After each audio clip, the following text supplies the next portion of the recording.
चलो, last class में क्या देखा था? लास्ट क्लास में हम लोगों ने एनिमल फिजियोलॉजी का topic chemical control and coordination खत्म कर लिया था।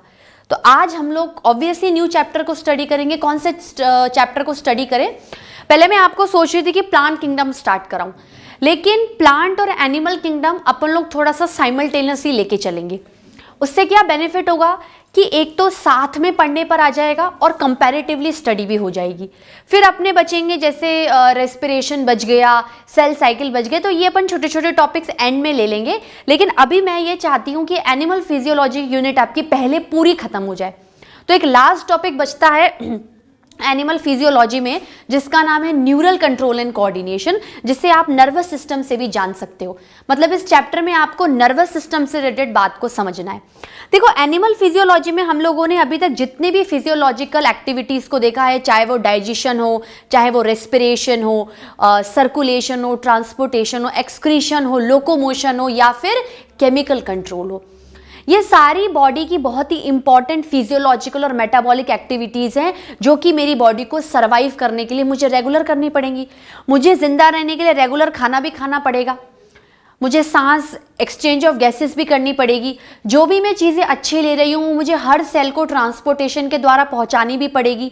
ठीक है, उसके बाद जो वेस्ट प्रोडक्ट मिलेगा, मतलब जो बॉडी एक्सेप्ट नहीं कर पाएगी, उसे बॉडी को एक्सक्रीशन के थ्रू बाहर भी निकालना पड़ेगा। ठीक है, उसके बाद आता है आपका लोकोमोशन एंड मूवमेंट। मुझे बॉडी को मूव भी करवाना पड़ेगा, मुझे जंपिंग भी करनी है, वॉकिंग भी करनी है, रनिंग भी करनी है, सारी चीज़ें करनी है। ठीक है, मैं मेरी बॉडी को एक तरीके से कंट्रोल भी करना चाहती हूँ, हर बॉडी पार्ट को कंट्रोल करके कोऑर्डिनेट भी करवाना चाहती हूँ। तो वो दो तरीके से हो सकता है, या तो आप केमिकल्स को रिलीज करके ये काम कराओ, जो कि आपने एंडोक्राइन सिस्टम में पढ़ा। ये केमिकल्स हार्मोन्स होते हैं जो कि एंडोक्राइन ग्लैंड्स प्रोड्यूस करते हैं, जैसे via pituitary, pineal, thyroid, parathyroid, thymus. ठीक है, ये सारी चीजें। अब मैं बात करती हूँ केमिकल कंट्रोल एंड कोऑर्डिनेशन से ही रिलेटेड, पर थोड़ा सा अलग एस्पेक्ट में chapter, that is neural control and coordination. सबसे पहले चैप्टर का नाम लिखते हैं बहुत ब्यूटीफुल हैंडराइटिंग में, उसके बाद आज इसका पहला लेक्चर हम लोग स्टार्ट करते हैं। ठीक है, क्या नाम आएगा? Neural control and coordination. इससे पहले जो चैप्टर पढ़ा था उसका नाम था केमिकल कंट्रोल एंड कोऑर्डिनेशन। आप बोलोगे मैम सिर्फ नाम का ही तो फर्क है। मैंने माना कि सिर्फ चैप्टर में नाम का ही फर्क है, लेकिन ये नाम ही बहुत बड़ा चेंज क्रिएट कर देता है। केमिकल, देखो सबसे पहले अपन क्या करेंगे, पहले इंट्रोडक्टरी पार्ट लेंगे, फिर हम लोग क्या करेंगे, कंपैरिजन करेंगे कि क्यों मैं न्यूरल कंट्रोल एंड कोऑर्डिनेशन का भी सहारा ले रही हूं जब मेरे पास already chemical control and coordination है।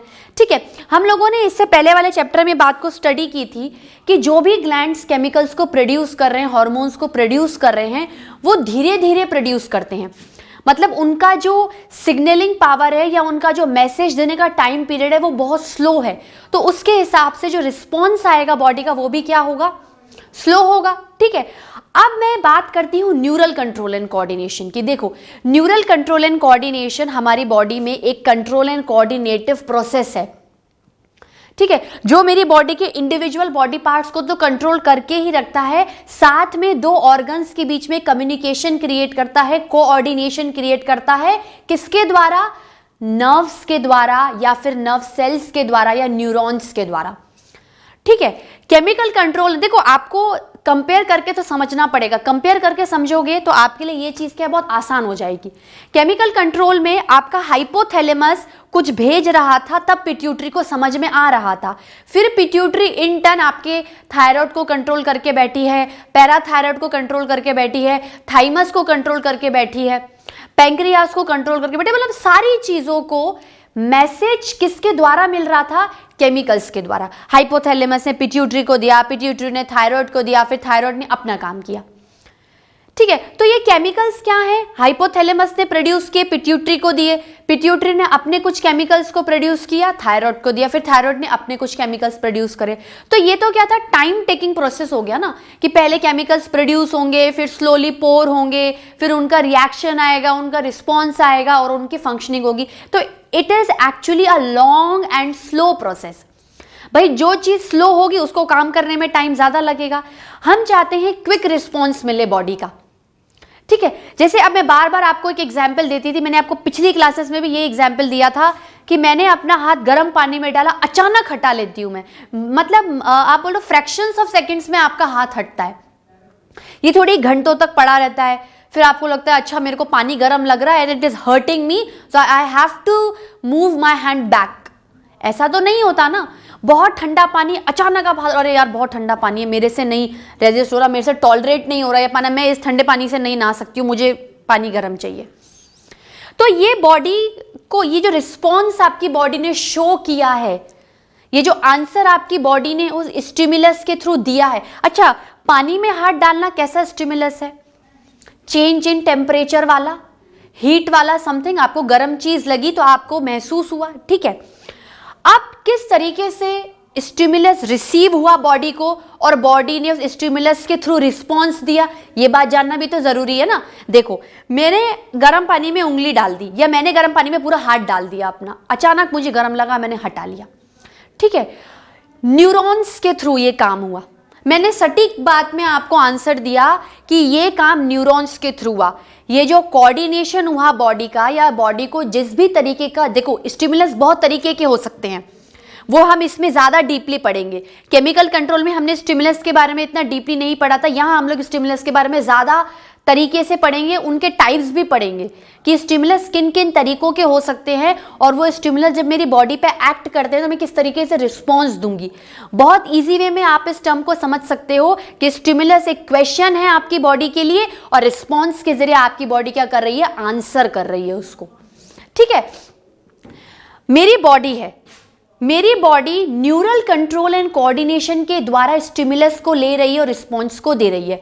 इसका मतलब यह है कि अगर आपकी बॉडी में कोई सिस्टम है जो कि न्यूरल कंट्रोल एंड कोऑर्डिनेशन का काम करवा रहा है, भाई डाइजेशन का काम डाइजेस्टिव सिस्टम करवाता था, रेस्पिरेशन का काम रेस्पिरेटरी सिस्टम करवाता था, तो न्यूरल कंट्रोल एंड कोऑर्डिनेशन का काम कोई ना कोई न्यूरल सिस्टम करवा रहा होगा, कोई ना कोई नर्वस सिस्टम करवा रहा होगा, और ये सिस्टम किसी ऑर्गन से बना हुआ होगा। वो ऑर्गन्स के अंदर टिश्यूज होंगे और टिश्यू सेल से बने हुए होंगे। मतलब ओवरऑल हर सिस्टम के लिए एक सेल रिस्पॉन्सिबल है। यहां पर कौन सा सेल रिस्पॉन्सिबल है? The structural and functional unit of nervous system और न्यूरल सिस्टम इज न्यूरॉन या नर्व सेल। मैंने आपको स्ट्रक्चरल ऑर्गेनाइजेशन में बताया था ना न्यूरॉन के बारे में, मैंने कहा था इसको deeply upon neural control and coordination में पढ़ेंगे। ऐसा कुछ शेप होता है साइटोन सोमा, फिर उसके ऊपर से छोटे छोटे फिंगर लाइक प्रोजेक्शन डेंड्राइट्स निकलते हैं, फिर लंबा रॉड लाइक प्रोजेक्शन एक्सॉन निकलता है, एक्सॉन टर्मिनल्स पे चला जाता है, फिर उसके एंड में एक बल्ब लाइक स्वालन टाइप क्रिएट हो जिसको आप साइनेप्टिक बल्ब कहते हो। तो ये पूरा स्ट्रक्चर क्या है? ये पूरा स्ट्रक्चर न्यूरॉन का है। ये पूरा स्ट्रक्चर किसका है? न्यूरॉन का है। और ये न्यूरॉन आपकी बॉडी में न्यूरल कंट्रोल एंड कोऑर्डिनेशन को प्रोसीड करवाता है। ये न्यूरॉन ही स्टिमुलस को रिसीव करता है और न्यूरॉन के थ्रू ही आप अपनी बॉडी को रिस्पॉन्स देते हो, ठीक है। अब दूसरी बात, एक और अहम बात इंट्रोडक्शन में पढ़ना जरूरी है कि न्यूरल कंट्रोल एंड कोऑर्डिनेशन में मेनली कौन सी चीजें इन्वॉल्व होती हैं? ब्रेन, स्पाइनल कॉर्ड और उनकी रेस्पेक्टिव नर्व्स, ठीक है। ऐसे तो क्या है, मैंने अभी आपको मोटी मोटी बात बताई है। जब मैं और डिफरेंशिएशन की तरफ जाऊंगी तो मेरा जो ओवरऑल नर्वस सिस्टम है वो 2 पार्ट्स में डिवाइडेड होता है, सीएनएस और पीएनएस। सीएनएस का मतलब होता है central nervous system which is actually situated in centre brain और स्पाइनल कॉर्ड। ये आपका ब्रेन है और ये पीछे जो स्पाइनल कॉर्ड है बॉडी के बिल्कुल मिड लाइन पे सिचुएटेड है, सेंटर में सिचुएटेड है। और दूसरा आता है इनके द्वारा जो नर्व्स निकलेंगी जो कि साइडों में पेरिफेरी की तरफ जाएंगी which constitute the peripheral nervous system. Brain क्या होता है? आपके ब्रेन बॉक्स क्रेनियम में इनक्लोज्ड होता है। मतलब ये आपका क्या है? क्रेनियम है, ब्रेन बॉक्स है, ये बोन्स का बना हुआ और इसके अंदर आपका ब्रेन बैठा हुआ है। मतलब क्रेनियम या brain box is the outer most protective covering of brain. वहां से अगर नर्व्स निकलेंगे तो आप उन्हें क्रेनियल नर्व्स कहोगे, और स्पाइनल कॉर्ड के द्वारा जो नर्व्स निकल रही हैं आप उन्हें स्पाइनल नर्व्स कहोगे। तो brain and spinal cord constituent the CNS and the nerves जो उसके द्वारा निकल रही हैं ब्रेन और स्पाइनल कॉर्ड के द्वारा आप उसे पीएनएस कहते हो। फिर पीएनएस के फर्दर पार्ट्स आते हैं, ठीक है, वो अभी एक साथ इतना सारा नहीं बता रही हूं, सिर्फ मैं आपको लॉजिक क्लियर कर रही हूं। ठीक है, तो आपकी बॉडी, जैसे आप बोलते हो कि ब्रेन मेरी बॉडी का सबसे इंपॉर्टेंट ऑर्गन है। ठीक है, मैं लिखाऊंगी बाद में, पहले आप समझ लो। ठीक है, लिखना तो बहुत आसान है, आपकी बुक में भी सब कुछ गिवन है, आपको लॉजिक क्लियर होना बहुत जरूरी है। आप बोलते हो कि मेरी बॉडी में मैं जो भी सोचती हूं, ठीक है, मैं जो सोच के रिप्रेजेंटेशन करती हूं, मैं जो बोल रही हूं, आप मेरी बात को जो समझोगे, इंटरप्रेट करके लिखोगे, वो सिर्फ और सिर्फ मेरी ब्रेन को, मेरा ब्रेन कंट्रोल कर रहा है। ठीक है, मेरा ब्रेन कंट्रोल करके बैठा हुआ है। तो ब्रेन एक बहुत इंपॉर्टेंट ऑर्गन हुआ नर्वस सिस्टम का। हुआ कि नहीं हुआ? बिल्कुल हुआ। अब आपने जब हाथ गर्म पानी में डाला, ठीक है, आपने हाथ गर्म पानी में डाला, मैं आपको अभी छोटी बात बताती हूं, उसके बाद में पूरे कंप्लीट करूंगी। मैंने हाथ गर्म पानी में डाला और अचानक हाथ हटा लिया। आपने बोला, मेरे ब्रेन ने मुझे बोला कि पानी गर्म है, आपको हर्ट कर सकता है, आपके लिए टॉलरेबल नहीं है, तो आप अपना हाथ हटा लो।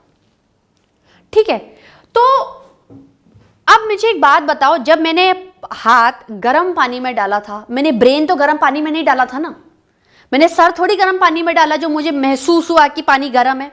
ऐसा क्या था मेरे हाथ में जिसने ब्रेन को सिग्नल दिया और वापस से ब्रेन ने मुझे आंसर किया कि this is the warm water, this is intolerable for you, this is actually, this will harm you, तो आप हाथ हटा लो। ठीक है, तो आपका जो पूरा नर्वस सिस्टम है वो सिर्फ और सिर्फ ब्रेन और स्पाइनल कॉर्ड की वजह से काम नहीं करता। आपकी बॉडी में सेंस ऑर्गन सिचुएटेड है। आपकी बॉडी में क्या है? सेंस ऑर्गन सिचुएटेड है, जो कि स्टिमुलस को सेंस करते हैं, समझते हैं, एज अ क्वेश्चन रिसीव करते हैं, उसको ब्रेन को भेजते हैं, ब्रेन इंटरप्रेट करता है, आंसर देता है और वापस से आप उन सेंस ऑर्गन्स के थ्रू आंसर कर देते हो। ठीक है स्टूडेंट्स? ठीक है स्टूडेंट्स, तो नर्वस सिस्टम जो हमारी बॉडी में है वो सिर्फ ब्रेन या स्पाइनल कॉर्ड से नहीं कंट्रोल होता, उसके लिए हमारी बॉडी में सेंस ऑर्गन्स का होना भी जरूरी है। अच्छा, आपके हिसाब से सेंस ऑर्गन्स का मतलब क्या होता है? वो ऑर्गन्स जो चीजों को समझते हैं, सेंस करते हैं और इंटरप्रेट करते हैं, बॉडी को समझाते हैं और उस स्टिमुलस के लिए आपको क्या देते हैं? रिस्पॉन्स देते हैं। सेंस ऑर्गन्स मतलब आईज, नोज, ईयर्स, स्किन, ये हमारे क्या है? सेंसरी रिसेप्टर्स हैं, जिन्हें आप सेंस ऑर्गन्स भी बोलते हो। देखो, आपके लिए आईज क्यों सेंस ऑर्गन्स हैं? आईज होती हैं वो क्यों सेंस ऑर्गन्स होती हैं? देखो, आपने कोई भी चीज देखी, आपने कोई भी चीज देखी तो एक तरीके से आईज आपके लिए विजुअल रिसेप्टर्स हैं। रिसेप्टर्स के भी क्या होते हैं? काइंड होते हैं। जब अपन सेंस ऑर्गन्स पढ़ेंगे तो आपकी बुक में है इनके बारे में, ईयर के बारे में पढ़ना है, नोज के बारे में पढ़ना है, आईज के बारे में पढ़ना है, डायग्राम्स भी हैं आपकी एनसीईआरटी में। तो आपकी जो आंखें होती हैं वो विजुअल रिसेप्टर्स होती हैं। ठीक है, विजुअल मतलब देखना, वीडियो देखना। ठीक है, तो विजुअल मतलब आपने किसी चीज को देखा, समझा और उसको ब्रेन को भेज दिया, ब्रेन ने इंटरप्रेट किया और ब्रेन ने वापस से आंसर आईज को भेजा और जवाब दे दिया। तो ये जो ट्रांसमिशन हो रहा है, ठीक है, आपको आपकी बुक के अंदर बहुत जगह ऐसे भी आंसर्स देखने को मिलेंगे या लाइन देखने को मिलेगी, transmission of impulse, transmission of signal, मतलब ब्रेन से कुछ नर्व्स आईज पे जाएंगी और आईज से कुछ नर्व्स रिवर्स बैक होके ब्रेन को भी जा रही होंगी। भाई, अगर ब्रेन में से क्रेनियल नर्व्स निकल रही हैं तो वो पेरिफेरी पर कहां जाएंगी? To other parts of the body, और other parts of the body से नर्व्स ब्रेन को भी जाएंगी। ठीक है, यही चीज स्पाइनल कॉर्ड से भी रिलेटेड है कि स्पाइनल कॉर्ड से नर्व्स बॉडी पार्ट्स को भी जाएंगी और बॉडी पार्ट से नर्व्स स्पाइनल कॉर्ड को भी रिसीव होंगे। तो हमारी बॉडी में ये जो सिग्नलिंग हो रही है, ये जो रिस्पॉन्स और स्टिमुलस हो रहा है, बॉडी जिस ऑर्गन से कंट्रोल है या वेरियस ऑर्गन्स कोऑर्डिनेट करते हैं, ये किसके थ्रू कर रहे हैं? न्यूरॉन्स के थ्रू। ठीक है, न्यूरॉन्स और nerve cell is a structural and functional unit of nervous system. और न्यूरॉन का स्ट्रक्चर क्या है? उसके अंदर डेंड्राइट्स भी होते हैं, उसके अंदर साइटोन सोमा सेल बॉडी भी होती है, मतलब एक तरीके से वो सेल है। उसके अंदर आपको साइटोप्लाज्म मिलेगा, उसके अंदर आपको न्यूक्लियस भी मिलेंगे। ठीक है स्टूडेंट, तो इसके बारे में हम लोग लिखना स्टार्ट करते हैं। काफी कुछ इंट्रो तो हम लोगों ने ले ही लिया है।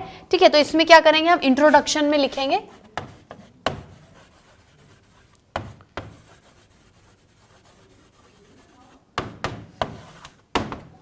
ठीक ठीक है। इंट्रोडक्शन में मैं क्या लिखूंगी, मैं ये लिखूंगी इंट्रोडक्शन में, इन दिस टाइप ऑफ क्यों लिख रही हूं, क्योंकि ऑलरेडी एक और टाइप आप पढ़ चुके हो।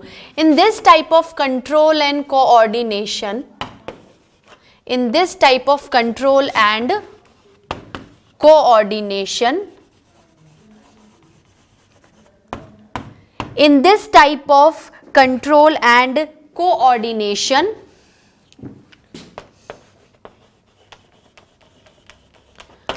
various organs of the body, various organs of the body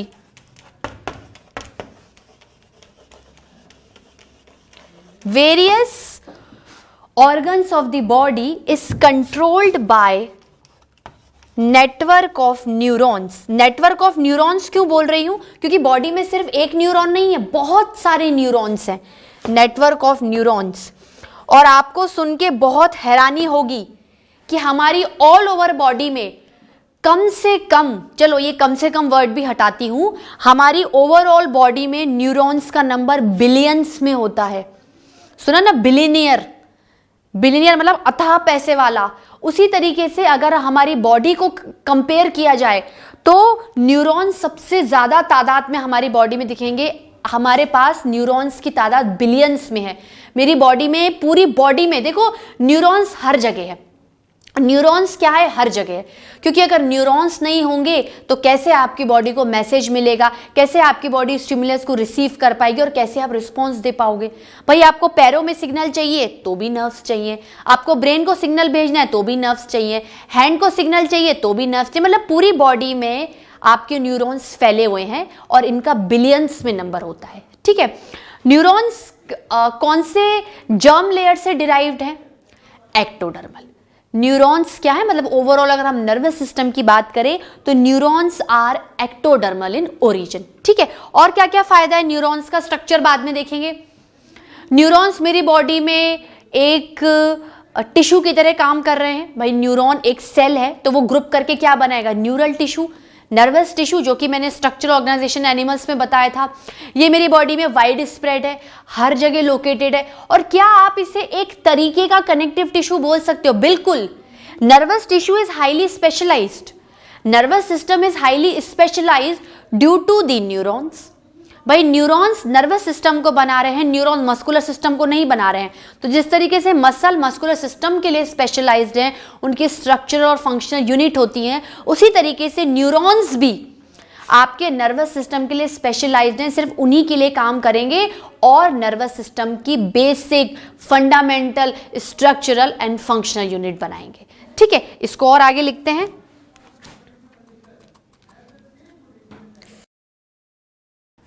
ठीक है स्टूडेंट्स, तो in this type of control and coordination various organs of the body is controlled by network of neurons. मैं और क्या क्या लिख सकती हूं इसमें, ये तो क्या था, मैंने एक से ज्यादा न्यूरॉन की बात बोली तो न्यूरॉन्स लिखा।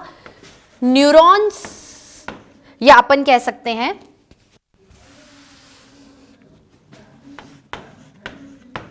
Number of neurons in our body कितने होंगे, अप्रोक्सली बोल रही हूं, ठीक है ना, इन बिलियंस, इन बिलियंस। देखो कितना नंबर है न्यूरॉन्स का। और क्या क्या लिख सकती हूं, ये इंट्रो में चल रही हूं। Neurons in our body is widely scattered everywhere, is widely scattered everywhere, is widely scattered everywhere। ठीक है,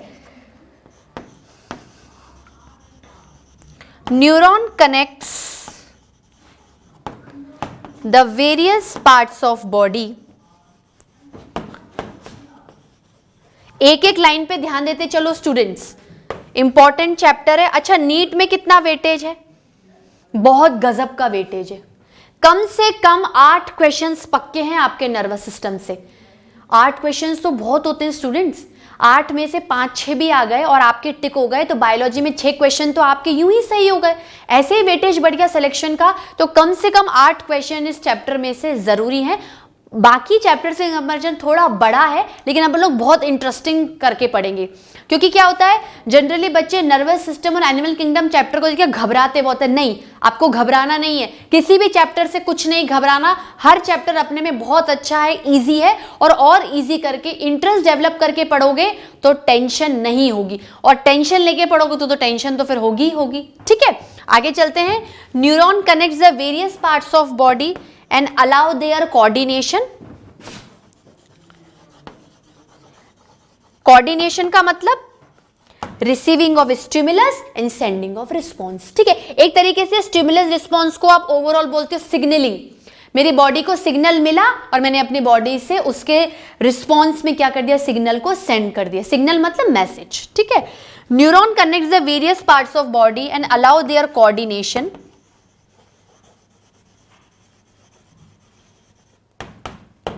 ठीक है, इसको मैं लाइन खींच देती हूँ स्टूडेंट्स। और क्या क्या लिखते हैं,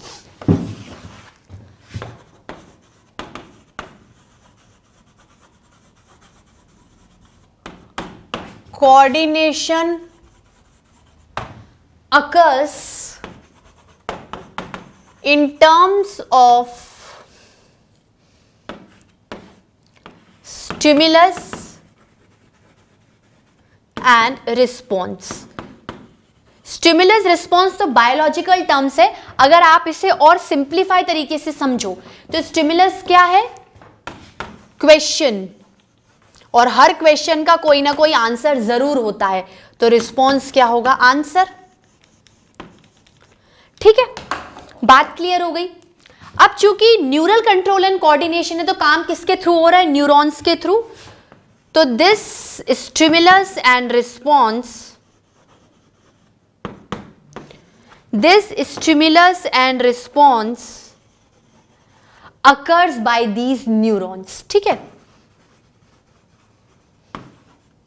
by these neurons। ठीक है, केमिकल में किसके थ्रू हो रहा था, हॉर्मोन्स के through. occurs by these neurons।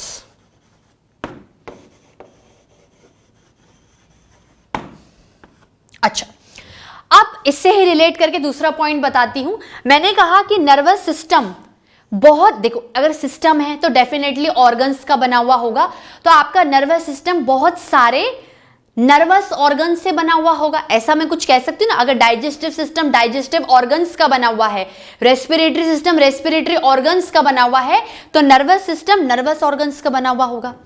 क्या क्या चीजें आएंगी, अभी देखो मैं नर्वस सिस्टम का क्लासिफिकेशन नहीं बता रही हूं, वो आगे आएगा, मैं जस्ट हिंट दे रही हूं। Brain, spinal cord, nerves. ठीक है, तो चाहे ब्रेन हो उसके अंदर भी न्यूरॉन्स हैं, चाहे स्पाइनल कॉर्ड हो उसके अंदर भी न्यूरॉन्स हैं, और जो नर्व्स निकल रही है वो तो इटसेल्फ नर्व फाइबर्स हैं। भाई अगर नर्व्स हैं, देखो ब्रेन में से नर्व्स हैं, चूंकि आप ये समझ रहे हो, एक बहुत सिंपल लैंग्वेज में समझो, ये आपका ब्रेन है और इसमें से नर्व्स निकल रही हैं हैंड के लिए। तो नर्व को आपने क्या करा, खींच दिया, एक धागा बना दिया, एक लंबा इलोंगेटेड स्ट्रक्चर बना दिया, तो वो क्या है, नर्व फाइबर। अब ब्रेन में कोई मैसेज जनरेट हुआ नर्व फाइबर के थ्रू होकर, वो हैंड में चला गया। अब हैंड को कोई और कुछ आंसर देना या मैसेज सेंड करना है तो हाथ के अंदर से नर्व फाइबर्स निकलेंगे और मैसेज को ब्रेन को दे देंगे। पर ये नर्व फाइबर बने किसके हुए हैं, ये नर्व फाइबर न्यूरॉन के बने हुए हैं।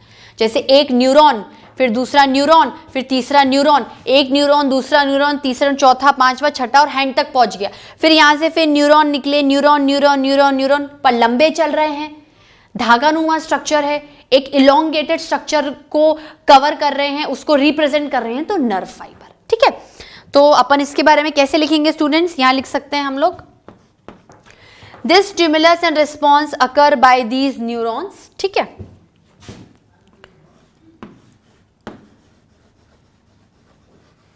neuron is the structural and functional unit of nervous system। structural and functional मतलब यही नर्वस सिस्टम का स्ट्रक्चर क्रिएट करेंगे, ढांचा क्रिएट करेंगे और यही काम भी करेंगे। तो स्ट्रक्चर बनाना और फंक्शन मतलब काम करना। तो neuron is the structural and functional unit of nervous system.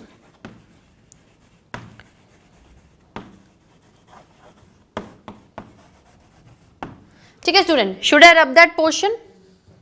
Should I rub this portion students? अब आगे न्यूरॉन। देखो न्यूरॉन क्या है? न्यूरॉन को नर्व सेल्स भी कहते हैं। वो सेल्स जो नर्वस सिस्टम को बनाते हैं उन्हें नर्व सेल्स कहा जाता है या फिर न्यूरॉन कहा जाता है। ठीक है, सेल्स फॉर्मिंग नर्वस सिस्टम, उन्हें क्या कहेंगे? Nerve cell. भाई मसल को जो बनाता है वो मसल सेल्स कहलाता है। ठीक है, नर्व सेल्स और न्यूरॉन्स। ठीक है, और थोड़ी सी इंफॉर्मेशन लें न्यूरॉन के बारे में। Neuron ectodermal in origin. Ectodermal in origin का मतलब क्या होता है? जब ये मदर के वॉर्म ऑफ यूट्रस में थे, भाई बॉडी में होंगे तो बॉडी कभी बच्चे से निकली हुई होगी, तो जब ये मदर के पेट में है, वॉर्म ऑफ यूट्रस में है, तो ये कौन सी एम्ब्रियोनिक जर्म लेयर से अराइज होंगे? सबसे बाहर वाली मतलब एक्टोडर्मल। ठीक है, ectodermal in origin, ectodermal in origin. ठीक है, और दूसरी बात क्या है? Neurons lost the power of regeneration. Lost the power of regeneration मतलब किसी भी बॉडी पार्ट का अगर न्यूरॉन कट जाए, इंजुरी हो जाए या उस पे कोई हार्म हो जाए तो वो वापस से नया पैदा नहीं होगा। इसका एग्जाम्पल हम स्किन से ले सकते हैं। हमारी स्किन होती है, कट लग गया, चाकू लग गया, कोई इंजरी हो गई, कोई एक्सीडेंटल इंजरी हो गई, या हम काम कर रहे थे, थोड़ा एब्रेशन हो गया, घिस गया, थोड़े दिन बाद स्किन वापस से आ जाती है। मतलब the epithelial cells have the power of regeneration, but these nerve cells और neurons lost the power of regeneration. तो अब ये कॉन्ट्राडिक्टरी क्वेश्चन होता है। आपने सुना होगा ब्रेन में ट्यूमर क्रिएट हो गया, तो जब न्यूरॉन्स में एक तरीके से देखा जाए कि लॉस्ट द पावर ऑफ, देखो अगर कोई चीज रीजनरेट होगी तो वहां पर सेल्स का डिवीजन देखा जाएगा। दैट मीन्स न्यूरॉन्स एक बार जो बन गए वो वापस से अपने जैसा और नहीं बना सकते सेल डिवीजन करके। तो how we are able to say that the, आपको ब्रेन ट्यूमर हो गया है, या हम पेशेंट्स को देखते हैं उनको ब्रेन में ट्यूमर है, लंप है, वहां पर अनकंट्रोल्ड डिवीजन ऑफ सेल्स हुआ, तो जो न्यूरॉन्स तो डिवाइड करते ही नहीं है, तो कौन करता है?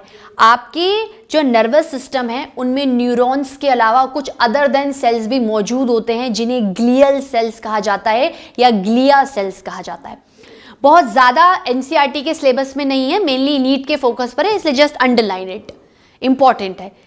आपकी जो नर्वस सिस्टम में जो अहम सेल कंट्रीब्यूट करता है उसको बनाने के लिए वो तो है न्यूरॉन या नर्व सेल, लेकिन उसके अलावा जो सेल्स कंट्रीब्यूट करते हैं उन्हें बोलते हैं ग्लियल सेल्स या glial cells. They have power of regeneration. तो अगर वो अनकंट्रोल्ड डिवीजन में चले गए या उनकी सेल प्रोग्रामिंग में प्रॉब्लम आ गई या किसी वजह से वो अपनी ग्रोथ को, डिवीजन को कंट्रोल नहीं कर पाते हैं, तो अनकंट्रोल्ड डिवीजन करते हैं, डिवीजन रुकता नहीं है, and it will create cancer और ट्यूमर इन दी ब्रेन। ठीक है, इसको लिखते हैं, बहुत इंपॉर्टेंट पॉइंट है। Ectodermal in origin, lost the power, इस पे बहुत बार नीट में क्वेश्चन आया है, lost the power of regeneration. Glial cells पे भी क्वेश्चंस बनते हैं, lost the power of regeneration. Students में जहां पर भी कोई क्वेश्चन आपको बोलूं ना, उस लाइन पे क्यू लिख दिया करो। क्यू का मतलब पूरे चांसेस से इसमें से क्वेश्चंस बनने में। तो जब आप रिवाइज करोगे ना तो आपके क्वेश्चंस भी रिवाइज होते जाएंगे। ठीक है, but still we see that persons suffering from brain tumor,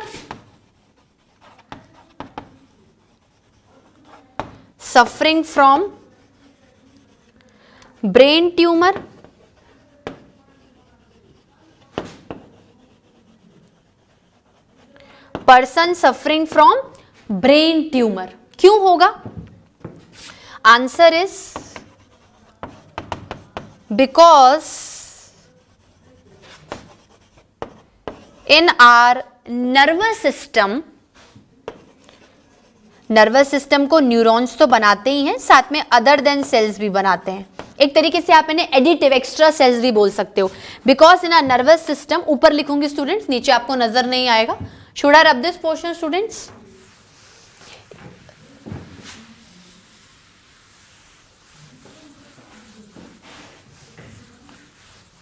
ठीक है, because in are nervous system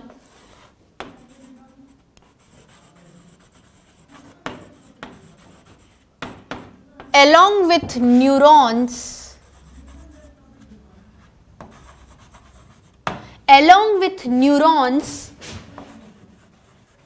some other cells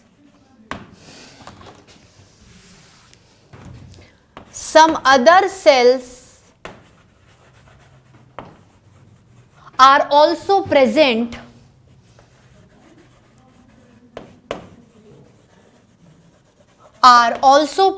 and they are called as glial cells or glia cells, and they are called as glia या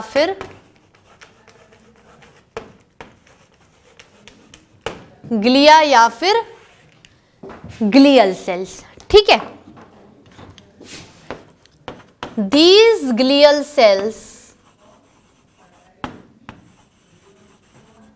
still have power of regeneration, मतलब इनमें lost नहीं होती है। Still मतलब होती है अभी भी। still have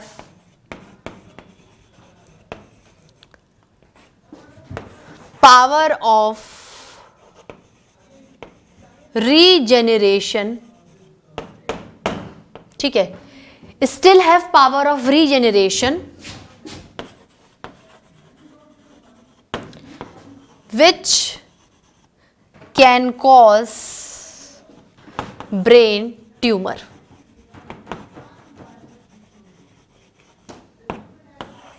which can cause brain tumor। ये तो क्या था? मेजर इंट्रो की बात थी। और अगर हम इंट्रो में जाएं तो क्या क्या लिख सकते हैं कि न्यूरॉन्स के द्वारा जो भी बॉडी रिस्पॉन्स देती है, ठीक है, मान लो कोई भी स्टिमुलस आया और बॉडी को क्या करना है? रिस्पॉन्स देना है। ठीक है, तो जो बॉडी रिस्पॉन्स देती है, एक तो क्या होता है? रैपिड और फास्ट। स्टिमुलस आया, मैंने क्या बोला कि मैंने गर्म पानी में हाथ डाला तो गर्म पानी स्टिमुलस था। मैंने जैसे ही हाथ को गर्म पानी में डाला, तुरंत वो हीट का स्टिमुलस ट्रेवल करके मेरे ब्रेन को गया। ब्रेन ने आंसर दिया कि अपने हाथ को हटा लो। ठीक है, फटाफट वो मैसेज ब्रेन में जनरेट हुआ, कंडक्ट हुआ और टारगेट ऑर्गन तक चला गया। पर यही चीज हम केमिकल्स में देखते थे ना कि आपका पिट्यूटरी से हार्मोन्स रिलीज हुए, थायराइड को चले गए, थायराइड ने आंसर में अपने हार्मोन्स को प्रोड्यूस किया, थायरोक्सिन, थायरोकैल्सिटोनिन। ठीक है, तो यहां पर आंसर क्या? टारगेट ऑर्गन हैंड है और आपने हाथ हटा लिया। ठीक है, तो ये जो देखो, आपको मेनली जो नर्वस सिस्टम में मतलब जो अहम चीजें आपके दिमाग में चलनी चाहिए, या मेन जो कोर जो पकड़ना है चैप्टर का, मतलब ना कोर पकड़ो, लॉजिक फंडा पकड़ो चैप्टर का, वो है कि हमारी बॉडी में मैसेज कहाँ जनरेट होता है, कैसे जनरेट होता है और कंडक्ट कैसा होता है। इसके बारे में आपकी बुक में बहुत ही सुंदर तरीके से एक पैराग्राफ दे रखा है, generation and conduction of impulse. Impulse का जनरेशन मतलब ये मैसेज का ट्रांसमिशन।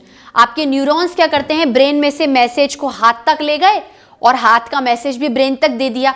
मतलब ब्रेन और हैंड क्या है? दो टारगेट ऑर्गन्स हो गए, इनके बीच में न्यूरॉन्स दौड़ते रहते हैं और मैसेज इन न्यूरॉन्स के थ्रू ट्रांसमिट होता रहता है। Brain to hand, hand to brain, brain to leg, leg to brain, brain to eyes, eyes to brain.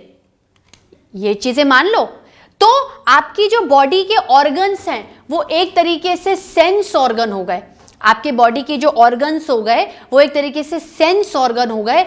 वो मैसेज को रिसीव करते हैं, वो स्टिमुलस को रिसीव करते हैं, वो क्वेश्चन को सेंस करते हैं और जो अहम आपके जो ऑर्गन्स नर्वस सिस्टम को फॉर्म कर रहे हैं, जैसे ब्रेन हो गया, स्पाइनल कॉर्ड हो गया, और भी बहुत सारी चीजें, उनको वो मैसेज देंगे, वो चीज इंटरप्रेट करेंगी, समझेंगी, और वापस से आंसर उन सेंस ऑर्गन्स के थ्रू बॉडी से दिया जाएगा। तो हमारे नर्वस सिस्टम में नर्वस ऑर्गन्स तो बहुत इंपॉर्टेंट ही हैं, जो एक्चुअली नर्वस सिस्टम का फॉर्मेशन कर रहे हैं, पर उसके अलावा बॉडी में सेंस ऑर्गन्स का होना भी बहुत ज्यादा जरूरी है, क्योंकि जब तक आप चीजों को सेंस नहीं करोगे, स्टिमुलस को रिसीव नहीं करोगे, जो ऑर्गन नर्वस सिस्टम को बना रहे वो भी फालतू हैं। जब तक ब्रेन को आप स्टिमुलस नहीं दोगे, ब्रेन रिस्पॉन्स कहां से देगा, और ब्रेन को कौन स्टिमुलस देगा? हमारी बॉडी के सेंस ऑर्गन्स। ठीक है स्टूडेंट्स, तो क्या लिखूंगी?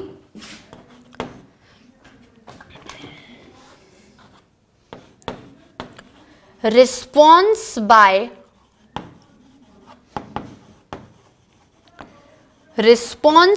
nervous system. Response by nervous system is rapid and fast. Is rapid and fast. Quickly, फटाफट, ठीक है।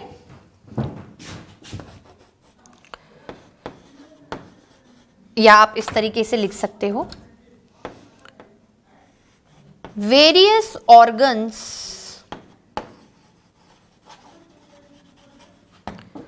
forming nervous system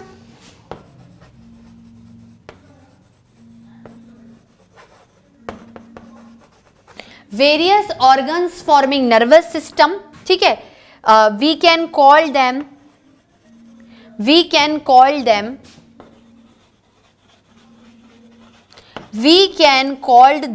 nervous organs। ऐसा कहीं दिया नहीं हुआ है, अपन समझने के लिए कर सकते हैं।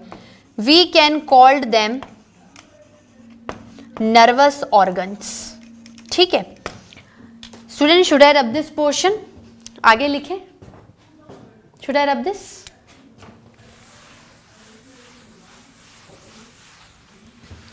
क्या लिख सकती हूं मैं?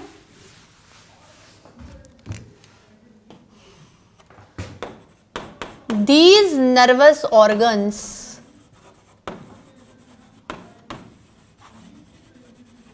are in direct communication। Students, ये लैंग्वेज में अपने हिसाब से समझा के लिखा रही हूँ, these are not given in NCERT, तो इसको लिखिएगा जरूर, ठीक है। कुछ भी, कोई भी मैटर कहीं से नहीं उठाया, जो मैं आपको समझा रही हूँ उसे ही फॉर्म करके लिखवा रही हूँ, क्योंकि बुकिश लैंग्वेज रटना छोड़ दो, लॉजिक समझो और सीधे आंसर लिखो। This will make your biology very much easy for you. These nervous organs are in direct communication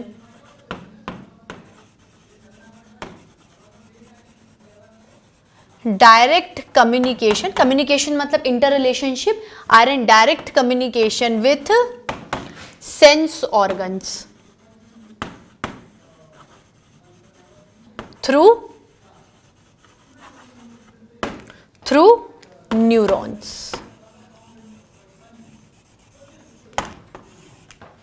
through neurons, ठीक है। कैसे होगा देखो, ये आपके सेंस ऑर्गन्स हो गए,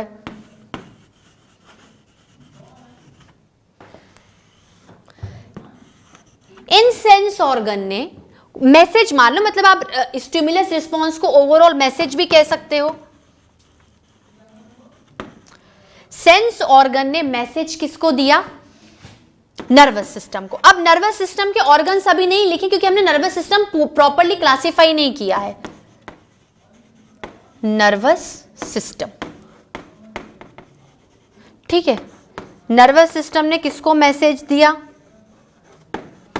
नहीं, आप एक काम करो, सेंस ऑर्गन ने नर्वस सिस्टम को मैसेज दिया ना, तो नर्वस सिस्टम क्या करेगा? उल्टा मैसेज वापस किसको देगा? सेंस ऑर्गन को, ठीक है। तो ये वाला मैसेज जो रिसीव करेगा नर्वस सिस्टम, वो आपका एक तरीके से स्टिमुलस हो गया, और जो आंसर दिया वो क्या हो गया? रिस्पॉन्स।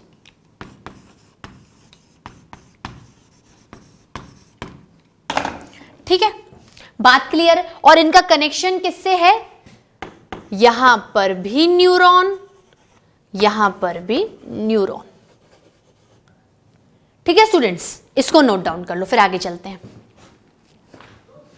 ठीक है स्टूडेंट्स, नोट इट डाउन, आगे चले, आगे चले students. Should I rub this portion students? अब मैं आपको न्यूरॉन का एक वेल लेबल डायग्राम ड्रॉ करती हूँ, जिससे कि आपको बात और ज्यादा अच्छे से समझ में आएगी। अच्छा, चूंकि न्यूरॉन बॉडी पार्ट्स को जोड़ते हैं, मैसेज का ट्रांसमिशन करवाते हैं brain to various body parts, ठीक है, या आप एक तरीके से उसे नर्वस सिस्टम कह सकते हो, तो क्या न्यूरॉन की जो शेप साइज होगी वो छोटी होगी? नहीं, वो आप खुद लॉजिक लगाओ, यही लॉजिक आपके बायोलॉजी के कॉन्सेप्ट्स को क्लियर करेंगे। ब्रेन से कोई चीज मुझे लेग को देनी है या लेग से कोई चीज मुझे ब्रेन को लेनी है, क्या मैं छोटी सी चीज से करवा सकती हूँ? नहीं, मेरे को लंबे लंबे धागे नुमे फाइबर्स की जरूरत है। तो एक तरीके से न्यूरॉन्स जब एक के बाद एक जुड़ते जाते हैं तो फाइबर लाइक स्ट्रक्चर को क्रिएट करता है, जिसको क्या बोलते हैं? Nerve fibre. ठीक है, चलो अपन न्यूरॉन का डायग्राम ड्रॉ करते हैं। न्यूरॉन के डायग्राम में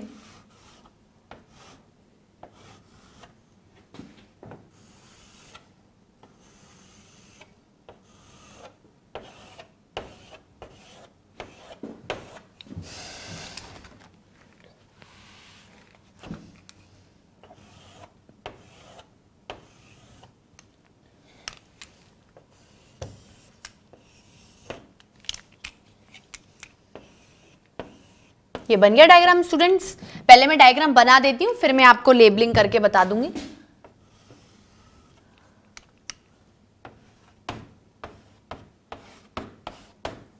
ये आपका डायग्राम ड्रॉ हो गया। ठीक है, और एक चीज और बतानी है, वो भी बहुत इंपॉर्टेंट है, बिल्कुल बनाएंगे उसको।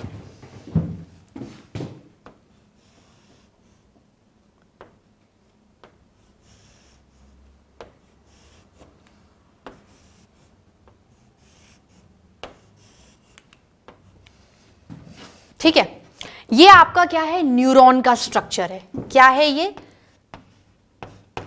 बिल्कुल सिंपल डायग्राम ड्रॉ किया है। न्यूरॉन, ये एक न्यूरॉन है, ये एक न्यूरॉन है। जब ऐसे बहुत सारे क्रिएट हो जाएंगे तो न्यूरॉन्स कहलाएंगे और नर्व फाइबर। ठीक है, चलो लेबलिंग करते हैं इनकी। लेबलिंग में क्या है? ये चीज क्या है? ये छोटे छोटे ऐसे thread like structure which are actually branch, लंबे नहीं है, शॉर्ट है, तो short branch thread like structures, जिन्हें हम बोलेंगे डेंड्राइट्स। लेबलिंग एक तरफ होनी चाहिए, ऐसे नहीं हैपोजेटली पूरे ब्लैक बोर्ड को भर दिया है आपने। ठीक है, और ये क्या है? ये होगी सेल बॉडी, साइटोन और सोमा। सेल बॉडी, साइटोन और सोमा। ठीक है, ये क्या है? ये चीज एक्सॉन। या तो पूरा लेफ्ट लेफ्ट लेबलिंग करो या पूरा पूरा राइट राइट करो, हैपोजेटली पूरे ब्लैक बोर्ड पे मत करो। ठीक है, और ये एक्सॉन टर्मिनल्स। ठीक है, और ये या एक्सॉन टर्मिनल्स या एक्सॉन एंडिंग्स भी बोल सकते हो, और ये साइनेप्टिक नॉब या फिर बल्ब।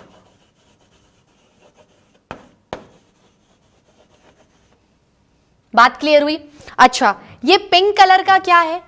पिंक कलर का है माइलिन शीथ।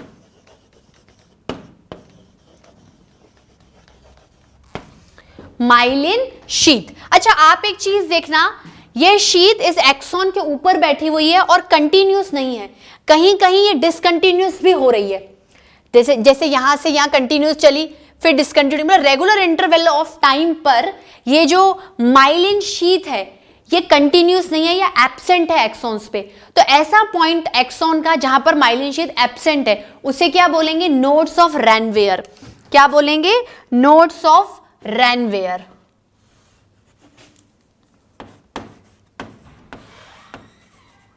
नोड्स ऑफ, नहीं ऐसे नहीं करेंगे, इसको सही करेंगे।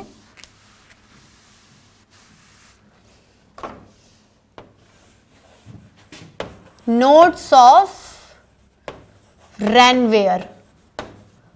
रणबीर नहीं, नोट्स ऑफ रणबीर मत लिख देना, रणबीर कपूर, नोट्स ऑफ रणवीर। ठीक है स्टूडेंट्स, बात क्लियर हुई?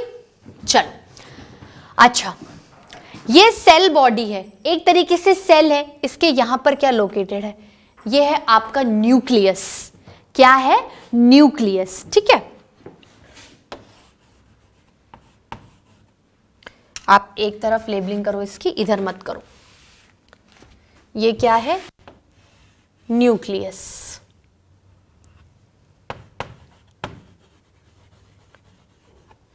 ये क्या है आपका? न्यूक्लियस। ठीक है, अच्छा, ये एक पूरी तरीके से सेल है, न्यूरॉन एक सेल है, एक नर्व सेल है। ठीक है, सेल होगा तो उसके अंदर न्यूक्लियस भी होगा और साइटोप्लाज्म भी होगा। होगा कि नहीं होगा स्टूडेंट? तो क्या यहां साइटोप्लाज्म नहीं होगा? बिल्कुल होगा। और उस साइटोप्लाज्म को आप क्या बोलोगे? उस साइटोप्लाज्म को आप न्यूरोप्लाज्म बोलोगे। क्या बोलोगे स्टूडेंट्स आप? न्यूरोप्लाज्म। क्या बोलोगे? न्यूरोप्लाज्म। ठीक है,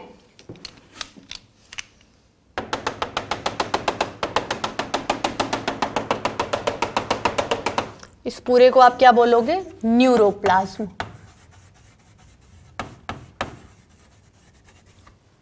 पर्टिकुलरली अगर ये न्यूरोप्लाज्म एक्सॉन में प्रेजेंट है तो कहीं कहीं स्पेसिफिकली इसे एक्सोप्लाज्मिक कहा जाता है। जब हम जनरेशन एंड कंडक्शन पढ़ेंगे तो मेनली जनरेशन यहां पर हो गया, लेकिन कंडक्शन कौन कराएगा? एक्सॉन। कंडक्शन कौन कराएगा? एक्सॉन। तो उस एक्सॉन के अंदर का जो प्लाज्म है, जो साइटोप्लाज्म है, जो न्यूरोप्लाज्म है, उसको कहीं कहीं एक्सोप्लाज्मिक कहा गया, क्योंकि इसका रोल है conduction and generation of impulse में एक्सॉन के अंदर के एक्सोप्लाज्म का बहुत बड़ा रोल है। तो कहीं पर अगर एक्सोप्लाज्म आया तो नेवर कंफ्यूज। ठीक है, और क्या क्या देख सकते हो आप? देखो यहां पर कभी कभार ऐसे दाने नुमा स्ट्रक्चर्स होते हैं जिन्हें आप नीजल्स ग्रैन्यूल्स या फिर बेसोफिलिक ग्रैन्यूल्स भी कहते हो। ठीक है,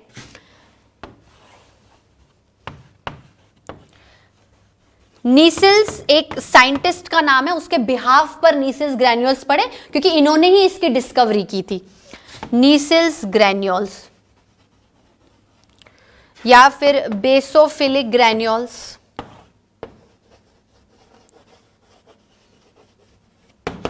basophilic granules which are actually fragments of RER। RER क्या है? Rough endoplasmic reticulum. ठीक है, फ्रेगमेंट्स ऑफ RER मतलब रफ एंडोप्लाज्मिक। पूरा पूरा लिखो स्टूडेंट्स, कभी कभार एग्जामिनर आपके मार्क्स काट सकता है, उसको थोड़ी समझ में आएगा RER क्या है। Plasmic reticulum. ठीक है, अब देखो, अभी हम लोगों को जनरेशन और कंडक्शन नहीं पढ़ना है। अभी हम लोगों को जनरेशन एंड कंडक्शन नहीं पढ़ना है, हम लोगों को इसका कॉन्सेप्ट समझना है कि यहां पर जनरेशन और कंडक्शन कैसे होगा। देखो डेंड्राइट्स, डेंड्राइट्स कहीं से कुछ रिसीव कर रहे होंगे, कहीं से कुछ रिसीव कर रहे होंगे, भाई है तो न्यूरॉन का पार्ट। उन्होंने इस मैसेज को इस साइटोन, सोमा या फिर सेल बॉडी को दे दिया। इसको कभी कभार पेरिकैरियन भी बोलते हैं, इसका अदर नेम क्या है? पेरिकैरियन भी। अभी इतना नहीं है तो यहां लिखने की जरूरत नहीं है। अब आपने क्या किया, मान लो यहां इस पोर्शन पे जनरेट हुआ, अब आपको कंडक्ट करवाना है। मतलब from the axon actually the message is going to be conducted या impulse is going to be conducted. Impulse word क्यों बोल रही हूं मैं? सिग्नल, इंपल्स, मैसेज तीनों एक ही चीज को दर्शाते हैं, पर अलग अलग सिचुएशन में मीनिंग बदल जाता है। देखो इंपल्स का मतलब है there are some kind of charges. Impulse क्या है? Electric impulse, electric impulse generation and conduction.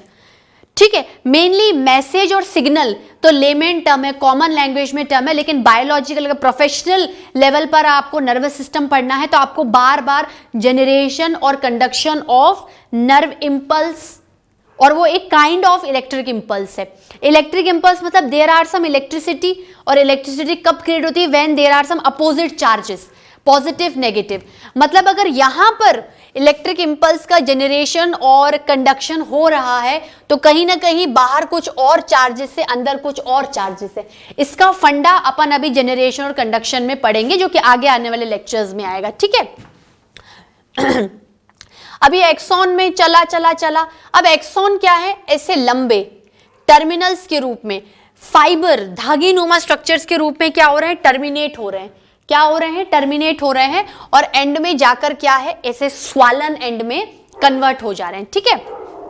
ये जो एक्सॉन का टर्मिनल है, यहां से बहुत सारे फाइबर्स और लॉन्ग इलोंगेटेड स्ट्रक्चर्स निकलते हैं, जिनका एंड पॉइंट सॉरी स्टूडेंट, जिसका एंड पॉइंट इस स्वालन हो जाता है, जिसका एंड पॉइंट क्या हो जाता है, स्वालन हो जाता है, मोटा हो जाता है, जिसको क्या बोलते हैं, साइनेप्टिक बल्ब या साइनेप्टिक नॉब। मतलब एक्सॉन बिल्कुल एंड में जाकर स्वालन पोर्शन में कन्वर्ट हो जाता है, जिसको अपन क्या बोलते हैं, बल्ब नुमा, गोले नुमा नॉब, ऐसा swollen like beaded like structure, bud like structure, which is known as synaptic knob या फिर साइनेप्टिक बल्ब, ठीक है स्टूडेंट्स। अब और आगे देखें, ये तो चलो एक ओवरव्यू डायग्राम था इसका, और अगर हम देखें तो न्यूरॉन्स बहुत तरीकों से क्लासिफाई भी होते हैं। न्यूरॉन्स क्या है, बहुत तरीकों से क्लासिफाई भी होते हैं। अच्छा, क्लासिफिकेशन बताने से पहले मैं माइलिन शीथ को बताती हूँ। माइलिन शीथ एक तरीके से इंसुलेटर है, जो कि एक्सॉन के ऊपर बैठी हुई रहती है, ठीक है। अगर न्यूरॉन में देखो क्लासिफिकेशन, अभी जब आप देखोगे तो आप क्लासिफिकेशन के माइलिन शीथ के बेसिस पर भी क्लासिफिकेशन देखोगे कि अगर एक्सॉन के ऊपर माइलिन शीथ है तो वो माइलिनेटेड नर्व कहलाएगी, और माइलिन शीथ नहीं है तो वो नॉन माइलिनेटेड नर्व फाइबर कहलाएगी। नर्व फाइबर क्यों बोला इसको, क्योंकि लंबा लंबा धागे नुमा है, फिर एक और न्यूरॉन आ जाएगा, फिर दूसरा न्यूरॉन आ जाएगा, ऐसे बहुत सारे जब न्यूरॉन्स आएंगे तो वो एक नर्व फाइबर का नेटवर्क क्रिएट करेंगे, ठीक है स्टूडेंट्स। तो माइलिन शीथ क्या है, एक इंसुलेटर है, जिसका रोल अपन आगे देखेंगे, अभी जस्ट एक टर्म समझ लो। इंसुलेटर का मतलब क्या है, इंसुलेशन का मतलब एक तरीके से है कि इलेक्ट्रिक जो इंपल्स जनरेट हो रहा है उसे प्रोटेक्शन देना है एक्सॉन को, उससे क्या करना, प्रोटेक्शन देना, इंसुलेशन देना। इंसुलेशन का मतलब क्या होता है, कोई एक ऐसे इंटरमीडिएट लेयर क्रिएट करेगी myelin sheath during the generation and conduction of impulse. वो मेनली जब उसका लॉजिक आएगा तब क्लियर होगा। अभी आप सिर्फ इतना देख लो कि माइलिन शीथ एक्सॉन पर होती है, इंसुलेटर की तरह एक्ट करती है, ठीक है, और वो एक्सॉन पे कंटिन्यूस नहीं होती है। तो जिस पॉइंट पे वो डिसकंटिन्यूस हुई या कट गई उसको आप बोलोगे नोड्स ऑफ रेनवियर, ठीक है। Should I rub this?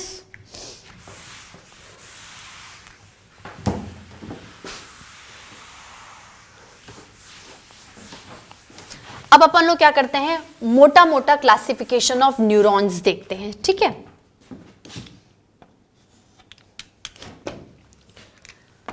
बहुत बेसिस पर न्यूरॉन्स का क्लासिफिकेशन किया गया है। मेनली 3 क्लासिफिकेशन देखेंगे, उनके अंदर फर्दर सब डिविजन्स भी होंगे। क्लासिफिकेशन ऑफ न्यूरॉन्स,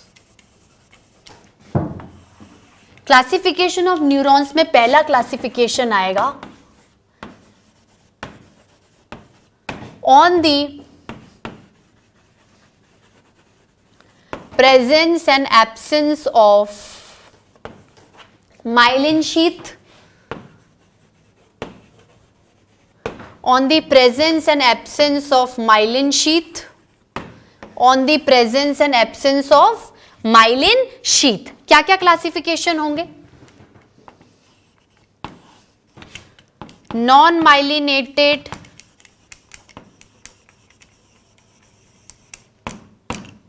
न्यूरॉन और माइलिनेटेड न्यूरॉन, ठीक है।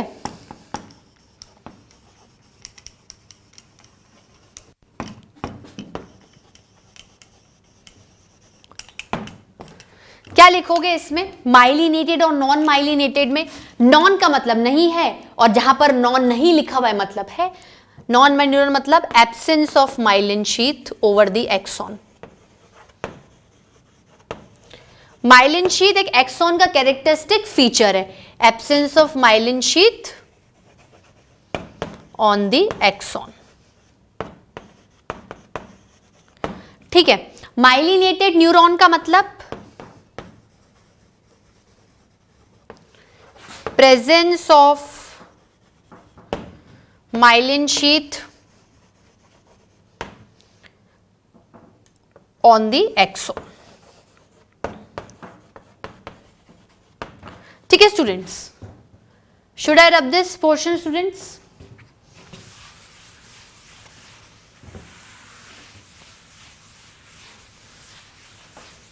दूसरा क्लासिफिकेशन आता है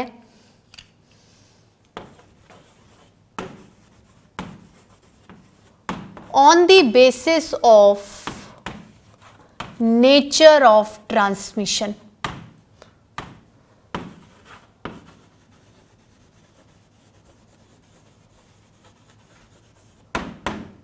on the basis of nature of transmission. ठीक है, इसमें आएंगे आपके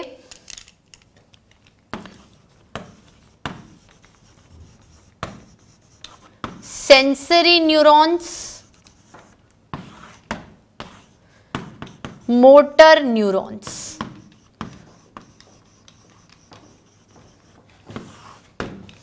ठीक है, सेंसरी न्यूरॉन्स, देखो यहां पर सेंसरी न्यूरॉन्स का किससे रिलेशन किया गया है? सीएनएस और सेंस ऑर्गन से.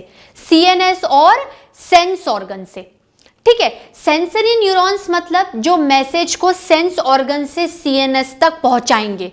मैंने क्या बोला? सेंसरी. सेंसरी मतलब जिन्होंने सेंस किया, सेंस ऑर्गन से मैसेज सीएनएस को पहुंचाएंगे. और मोटर उसके अपोजिट, जो सीएनएस से मैसेज किसको ले जाएंगे? सेंसरी ऑर्गन्स तक. ठीक है स्टूडेंट्स, लिखूं मैं? Transmit, message, signal, electric impulse, कुछ भी कह सकते हो. वो तो जब आप पूरा इसका टॉपिक पढ़ोगे जनरेशन कंडक्शन, तब आपको एक्चुअल लॉजिक पता चलेगा कि अच्छा ऐसे ऐसे कंडक्ट हुआ. हम यहां पर क्या नेचर बता रहे, एक तरीके से पाथवे बता रहे कि कहां से कहां इंपल्स कंडक्ट हो रही है. ट्रांसमिट इंपल्स ही लिख दो आप तो.